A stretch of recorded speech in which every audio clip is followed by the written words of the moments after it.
muri iki gihe birasa nk'aho ibinezeza umubiri byahindutse. Nta muntu ugishaka kunezererwa n'uwo bashakanye cyangwa se mu nshuti ze cyangwa se mu bavandimwe be ngo banezererwe uko bisanzwe, ngo bishime ibyishimo bisanzwe. Ariko se bisigaye binezeza umuntu n'ibihe? Biragoye cyane muri iki gihe ko muri bimwe bisigaye binezeza umuntu hirya no hino mu isi, biragoye ko ushobora kuburamo ikintu cy'ubusambanyi. Ariko se ubusambanyi ni iki?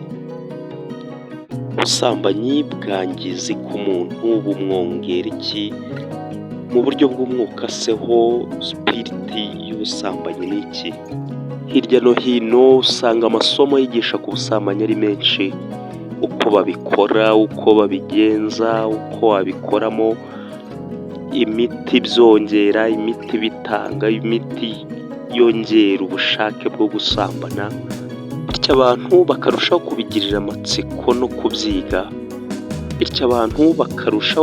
amatsiko no kubyiga, kugeza aho bikugeze nk'imbata yabyo.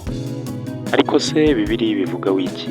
Ese bikorwa mu kajagari nk'uyu munsi?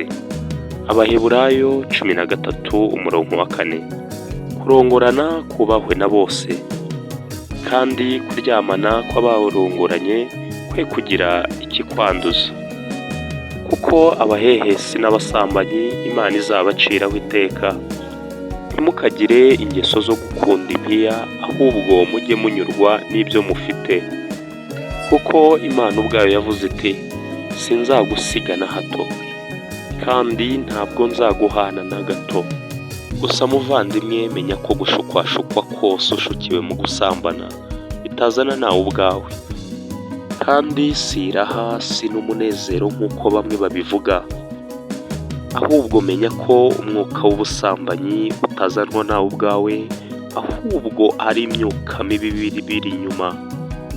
Hari abadayimoni bashinzwe gutera irari ry'ubusambanyi no gusambana n'ibishamikiyeho byose, kandi abo badayimoni banyurira mu bitekerezo n'ibyo ushobora kureba.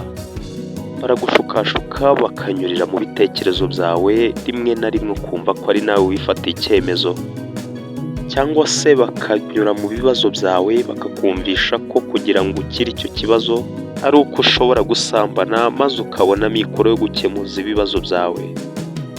Cyangwa se bakanyurira mu bupfubyi bakakumvisha ko ushobora gusambana ugatanga umubiri wawe ukabaho. Ko rero jya umenya ko ibintu byose ushobora gutekereza bigahungabanya abandi cyangwa bikaguhungabanya ubwawe bidashobora guturuka ku Mana, ahubwo ni kuri Sekibi Satani we n'abadayimoni be n'abambari be, nibo baguteza ibyo byose kandi bakanyurira mu bitekerezo cyangwa mu nshuti zawe. Nuko rero ubusambanyi si ikintu cyiza wakwifuza gukora mu buzima bwawe bwa buri munsi, uretse no guhura n'ingaruka mu buzima bwawe bwo mu mwuka, ahubwo no mu buzima busanzwe ikintu kikugiraho ingaruka mbi cyane. Warwara indwara zandura kandi imitekerereze yawe ikangirika, ukabaho ubuze amahoro nk'uko Uwiteka yavuze ngo nta mahoro y'umunyabyaha, kandi no muri spirituel utakwihana ugacirwaho iteka. Ese ntiwibuka umusore witwa Yozefu? Nyirabuja yaramwifuje ngo baryamane, ariko aramwangira pe. Byari bishoboka ko yamuha byose yifuza mu buzima kubera ko yari umutunzi, ariko Yozefu aramwangira, yirengagiza ko yari umugurano muri Egiputa ari n'umuretwa. Yanga guhemukira Imana ye, akomera ku kuri kwe n'icyo yamenye, maze arushaho kugirirwa neza no kubona amahoro. Nuko rero muvandimwe, jya wibuka ko ubusambanyi ari gereza Satani ashaka kugufungiramo, kandi nuyigeramo ntuzabasha kuyikura uretse Umwami Yesu umugannye akakubohora akayigukuramo. Se ntiwibuka ko Umwami Yesu agiteze amaboko kugira ngo umusange akubohore?